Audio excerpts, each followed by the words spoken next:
What's up, people? Thanks for checking back in. In this video, I just want to touch on the topic of why real estate is the biggest factor or one of the biggest drivers in generational wealth. Why real estate has been one of the main factors that makes a person or a family wealthy.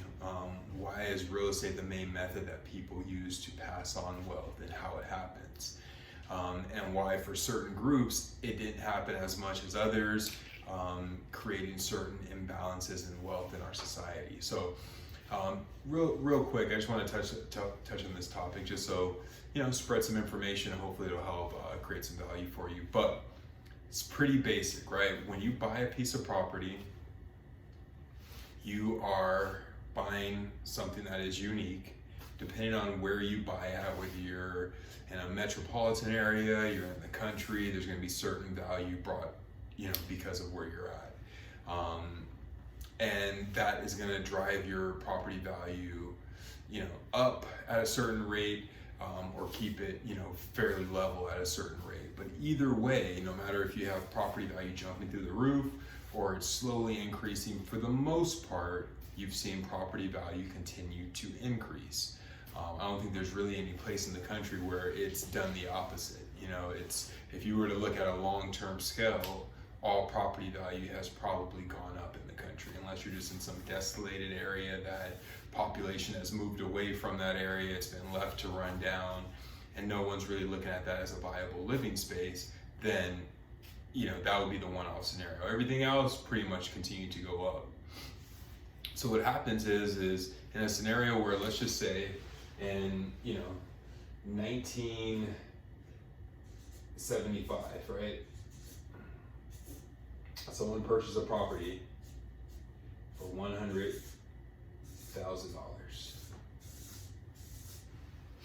All right, $100,000. Let me try to make this a little bigger,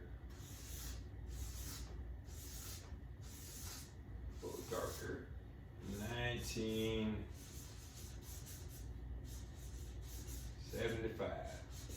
Okay, 1975, you bought a property for $100,000, right?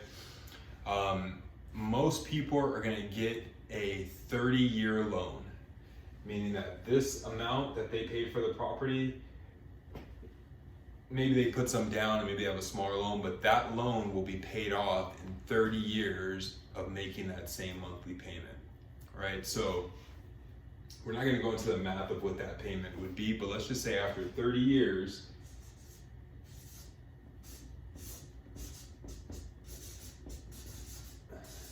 these people owe zero on their property, meaning that the property is now free and clear, right?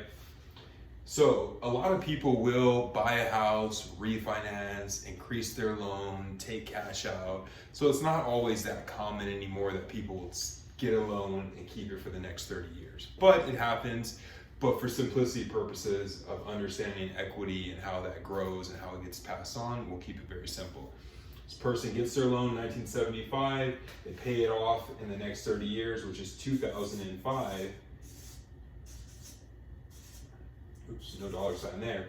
2005, they pay the loan off. The question is, at that point that this loan is free and clear, or this property is free and clear, what's the property value, right? So if you go with an average increase in value of about 5% per year,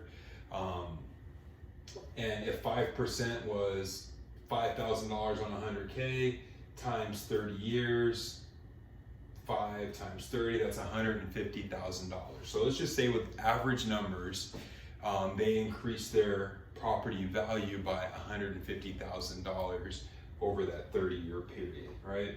So in 2005, you got a property that is worth $250,000,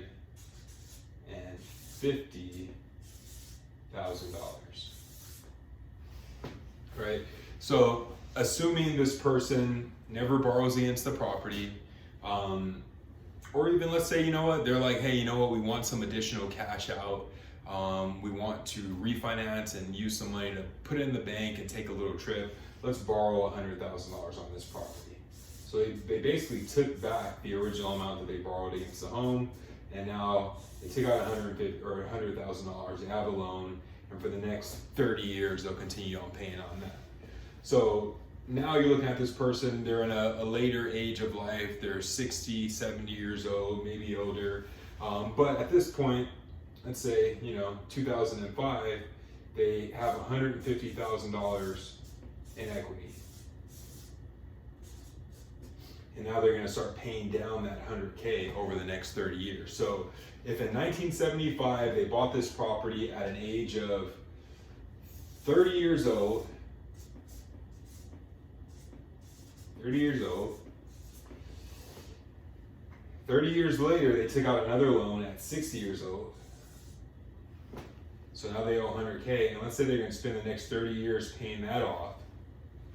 So they'll be 90 years old, right? Let's say at 90 years old, they're back to a zero balance, right? So, but that's another 30 years, and let's just say that the value increased at the same rate again, another $150,000 over the next 30 years. Or actually, let's do the 5% based off of this. So if you're increasing 5% a year based off of 250,000, 10% is 25K, 5% would be like 12,500. So if you did 12,500 times the 30-year period, so let's do the math on that. 12,500 times 30 years. So that's going to be 1, 2, 3 zeros. 5, 1, 6, 7, 1. So that's going to be $175,000. Wait a minute. No, I'm wrong. Sorry. $375,000 that the property would increase in value over the next 30 years, right? So now you take that 375,000, you add it on top of the 250. So let's do the math. 375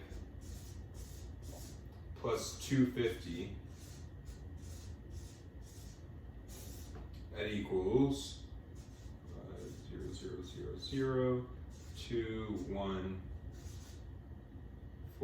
625,000.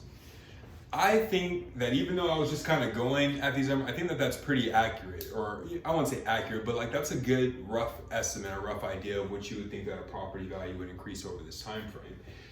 1975, bought it for 100K. Now you're looking up in 2000 and what would be 30 years after that, 2035. That's only what, 13 years away, and the property value is worth estimated 625,000, and you're back at a zero balance. So now you truly have $625,000 in equity sitting there, and this person's 90 years old, right? So my point in how wealth gets passed down and how generational wealth gets established and how certain groups were kind of like left out of that, and how it actually does affect what that group or what happens in that community. This $625,000, when this 90-year-old person passes away, is going to get left to friends or family, right? Family members, unless it's like a really close friend, right? But that $625,000 is going to go to the children right below. Some are probably going to go to the grandkids, and some might go to their favorite charity or a close friend or family. But that is true wealth being passed down to the next generation, right?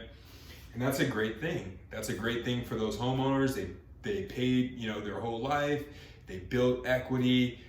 They stuck to the basic plan, and then they were able to pass that benefit on to the next generation, creating generational wealth, right? Now that's something that me and my wife are doing. We're building equity so we can pass on to, for one, create a comfortable retirement, but then pass it on to my daughter, pass it on to my son, so they have a little bit of an easier road attaining the things that they want and need going forward, right? Same thing with my mom. She has a house, she's paying down the mortgage. She's gonna, I'm sure at some point in her life when she passes on, she's gonna pass that equity on to the next generation. It's going to benefit her kids, and it's going to benefit her grandkids. So sometimes, like, you know, I'll come across videos where people are like, oh, racism isn't the reason why certain groups aren't rich, or, you know, they're still dealing with poverty and shit like that. I'm just like, are you crazy? In this country, there were laws in place up until like 1978. You know, I can check back on that. But there were laws in place actually in the country that made it legal to redline, to steer, which means that redlining is like a real estate agent not showing properties in a certain community to a certain group of people, right? There was steering where real estate agents would say, hey, you know, a certain group of people just moved into this community, let's go elsewhere, right? Taking the high income to other areas. Those are all the things that were highly prevalent in this country. Besides the fact that some sellers wouldn't sell to a certain group of people, even if they had the credit, income, and down payment to qualify for it, right? So even if the certain group, let's be direct, in this country, African Americans, along with other minority groups, were truly left out of the home buying market. You know, I'm sure there are people that bought homes at different times in different places in this country, but there is a vast documented system that was in place that was preventing a large portion of people from participating in the American dream, participating in this equity growth, right? So you have people that could afford to purchase that weren't allowed to. So therefore, they weren't allowed to grow that equity that they contributed to. You know, it's like when you're an employee, when you start a business, when you work in America, you're contributing to this overall company of America, right? You're contributing to the value of this corporation called America, right? There's value in it because we have, you know, we are what we are in this country. We have a place where people can come from around the world and build a life. We have somewhat of a fair society where, you know, you can vote and, you know, select your legislators and the politicians in your area. We have hip hop, we have rock and roll, we have the NFL and the NBA. These are all things that contribute to this brand called America, that makes it to where you as a citizen, you as someone that lives here, you as some contributor, you as a immigrant coming here and contributing, you should be able to participate in the value that grows here, in things like your equity and, you know, obviously businesses and stuff like that, but we're talking about properties right here. So it's really a dumb argument when people try to act like, well, no, my grandfather did it and everyone else can do it. Yeah, no shit. We all want to have, you know, that self-drive and self-determination to make things happen, right? But when there's actually laws on the book that prevent you from being able to purchase, what are you gonna say, right? Like, up until 1978, there was actual laws that prevented people from being able to purchase, right? There was discrimination that was allowed, right? There had to be rules put in place, federal rules that said it's illegal for you to discriminate against someone of a certain ethnicity. It's illegal for you to discriminate against someone of a certain sex. You know, I'm sure for homosexual couples, they were probably getting discriminated all over the map by homeowners that didn't want to sell to them. So that's real. You know, that's a certain group that may have been left out of home ownership for a long time, or maybe they had to disguise their preferences or whatever the case is, you know? So to me, it's just a BS argument, and it's ignorant, and it's not backed by any actual facts. Every year I take continuing education to learn about the different rules and regulations that are in place in our industry. And every year I see and I am re-educated on the laws that were changed and the rules that came into place to not discriminate against people with disabilities or people of minority groups and things like that. And they came into a place for a reason. We had to read through test cases and different scenarios that prompted these laws. So when you think about wealth and how wealth is passed down, and it's not about like flashy, we're talking about wealth like being able to comfortably feed your family for an extended period of time, having a roof over your head, being able to stay in a safe place that you feel confident and comfortable in, right? That's wealth, right? Being able to live in an area where you don't have a factory polluting directly overhead, to where you and multiple generations of people that live in that area have higher rates of cancer, right? Like that's wealth. Wealth is being in a position where you can live your damn life at a comfortable place, you know? So that all plays into this, you know what I mean? So that's the reason why I think it's very important for everyone to know how to own a property. Because for one, you buy here, and you got a loan here, your value's going here, your loan's going down. You're creating a space in between what you owe and what the home is worth, and it's called equity. And that equity, even if you don't sell the property, which I don't advise unless it's a strategic move to get to the next phase, even if you don't sell it, you can borrow against that property. You know, you probably won't be able to borrow and take out all of the equity, which you probably don't want to do anyway, but you can borrow against the property, take out cash to pay off some other debt, lowering your overall monthly expenses, take out cash to invest in another property or a business, but you use that property as leverage to achieve other financial goals, you know, or to achieve things that push you further towards your financial goals. So real estate will remain, I think, will continue to be a way to pass down wealth just because of the way that it works. The way that it works, you get into a property at a certain purchase price. You're probably choosing that property based on certain things. Hey, it's close to my job, it's close to a community that we like, and whatever other factors. And you're not that unique. There's gonna be a bunch of other people over time that say, I like that because of these factors, right? Like I always use Los Angeles as an example because sometimes we're living here and we forget where we're at, or New York, or Miami, or Chicago, Atlanta. I could speak for LA, we're top 5 on the planet, right? Like we're top 5 cities on earth, you know, New York, LA, Paris, you know, things like that. So when you think about that, I don't see any time soon where people are gonna stop flocking to one of the top 5 places on earth in the universe, right? So consider that when you think about where you're at, and the reality that more people like you are probably going to keep coming over time, which is going to continue to drive the area up as far as value, because population comes in, income comes in, and there you go, equity gets built.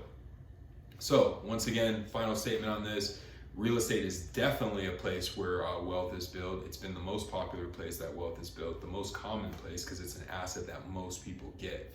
And you don't have to be a crazy investor to understand that a house is a good thing for you. And the other part of this topic is that, you know, like the reality that real estate not being available to all people has created a lot of wealth inequality, you know? So the answer to that is removing discrimination out of mortgages and real estate, which a lot of laws have been put in place to do that, and I'm sure that it's helped out. But it's also getting the information out there, more people understanding why it makes sense for them to rent to buy, as opposed to saying, well, I think I'm gonna rent for a couple more years. Okay, cool. Whatever is more comfortable for you or makes you more happy. But if you understand that in the next couple of years, that property that you wanna buy will probably go up 10, 15%, depending on where you're at, it may be a savvy move to look at trying to buy now, right? So that extra increase in equity or in the cost of that property is yours, and it is working for you strategically, long-term and short-term. So please like and subscribe. I hope that this added some value for you. That's the goal here at streamhomeloan.com, 100 years of wealth. That's my goal. And please like, subscribe, leave a comment if you have any questions, or DM me and I'll get back to you as soon as possible. All right, thanks folks. You have a good day. Take it easy.